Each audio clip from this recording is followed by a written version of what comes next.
Welcome back to Combat Sports Weekly. We got 3 very diverse topics for the roundtable, so let's get it started. Roundtable time, guys.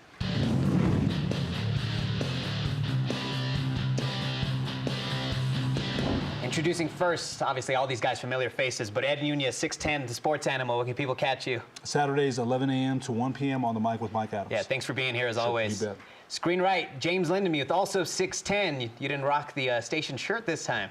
No, it's just shirt and tie today, but Thursdays at 5:15 is when you can catch me on air, and then the Starbucks at Broadway and Lomas most days. And next to him, Michael Frankel, Cage Minds. Where else can people catch you, man? CageMinds.com, RedMenace.tv, the DC Life Uncensored, Cage Minds MMA, and after I catch a nap here soon.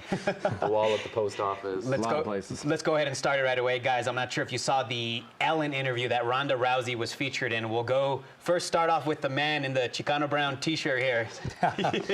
What did you think? I did see it. I watched it last night, and you know, I got to say this: she's at the top of her game. She's the baddest chick on the planet, so to speak. So when she loses like that, and the way she lost, no surprise that she feels like that. You know, of course, a lot of public sympathy is going to be with Ronda. She got knocked out in a spectacular fashion. How does she recover mentally? That's my question. I don't think that she has. But it was very interesting for me to watch that, and you know, said that she looked over at Travis Brown and said, "I want to have his babies. I want to live." That's good. That's good. Now, how it translates into the cage next time, I'm not sure. We'll have to see. Right, and just to recap for everybody, what happened is that Ronda Rousey actually admitted that she contemplated suicide after her loss to Holly Holm. James, what were your thoughts? You know, I as much as, you know, Ed said that he wasn't surprised, I really was surprised by her comments, and that comes from the fact of like her personal, like her family history with this subject. I mean, her father committed suicide, and that was one of the big talking points with, not talking points, but trash talking points with their fight with Besh Correia, is that Besh mentioned something about suicide, and Ronda took that very personally. So for her to A, feel that way, and then B, you know, to be open and honest about it, I was actually really shocked.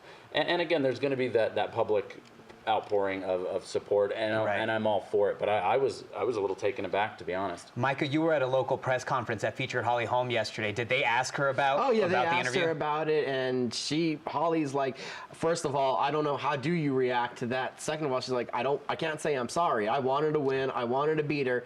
I feel bad that she feels like that. And then on my take on it, I think Brock Lesnar put it perfectly. You got to learn how to lose. You're a professional athlete. Pick yourself back up again. I mean, she was in judo for forever. She didn't win the gold in the Olympics. She's lost before. What was dangerous was that she let her ego buy into all this hype that the UFC spewed when they were trying to sell a fight. I mean, Joe Rogan, once in a generation. She doesn't know who she is.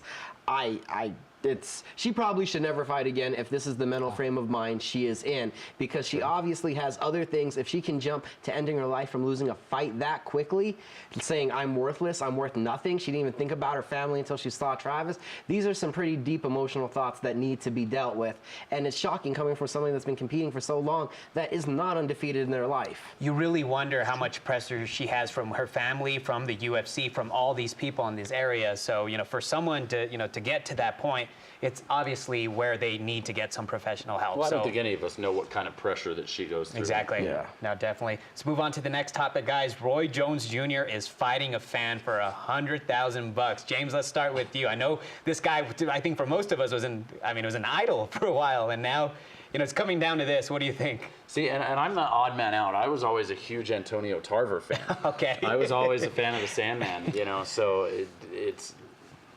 it's just bizarre. And here's what I really found bizarre about it by reading about it, is that it says that, you know, there's going to be, you submit your fan video, and fans vote, and if you're selected, if you win, you can win $100,000. But it says it's going to be a sanctioned fight. I don't understand how, it's not an exhibition. It's supposedly going to be, you know, a sanctioned fight. The whole thing is bizarre, but you know what? We're all going to watch it. You know we are. I mean, we talked about getting together and watching it together, Yeah. so.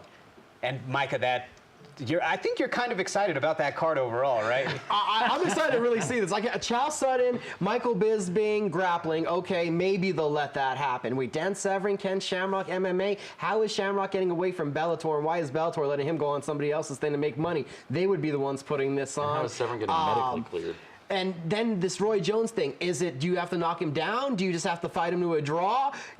Who's going to actually beat him that's a regular guy? But if you're telling me I just got to survive a round, I will run around like a chicken with my head cut off trying to survive for that money. So it adds some interesting layers. It's an interesting concept to put grappling, professional wrestling, MMA, and boxing all together. But with the $100,000 of fan submit, I feel like this is blurring the lines of sports and entertainment to a drastic kind of hokey level. No, I think I agree with that one.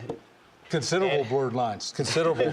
I go back to this when Roy Jones came out for one of his fights, and I still remember this. He came out in a rap song, rapping with dancers, and this is before a fight. Yeah. So I watched that, and I'm like, I hate making mockeries of things like that, and I thought he did. I mean, the fight, I can't remember if he won the fight, but I mean, to me, that was cheap. It was. Yeah. I'm old school, though, and I just don't like stuff like that. But, we mentioned this. It reminded me of Sugar Ray Robinson having to race horses at the end of his career. But you know what? James is right.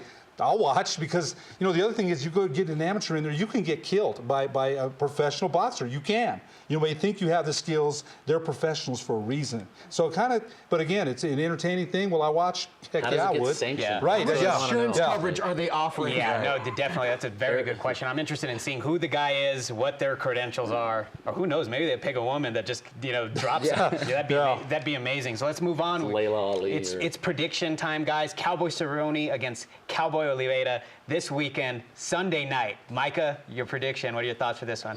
Oh, okay, so this is a better fight than people are going to give it credit for. Oliveira is way tougher. He has a win over KJ Noons. He's bigger than Cerrone. This is going to be at welterweight, so they're both going to go up. Oliveira, we were talking earlier, walks around like 200 pounds. His striking has went up. If he puts you in the clinch, he's more aggressive.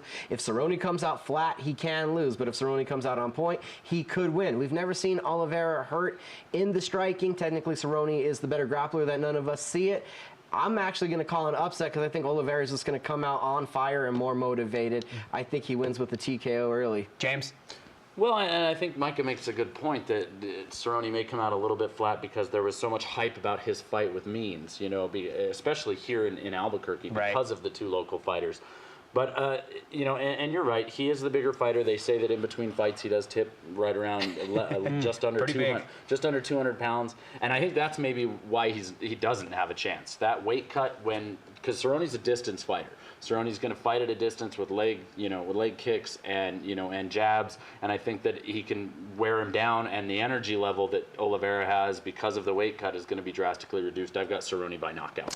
James, Ed, all of us wanted to see that Tim Means fight, but here we have, Oliveira kind of coming in on late notice, not super late notice. So what do you think about Well, this Oliveira, one of the things he said too was that he's a real cowboy. He lives from Brazil, and he said, according to him, Cowboy Cerrone, that Oliveira is the real cowboy, the way the life he lives on the ranch there in Brazil. So I thought that was kind of interesting. I think Micah and James are right.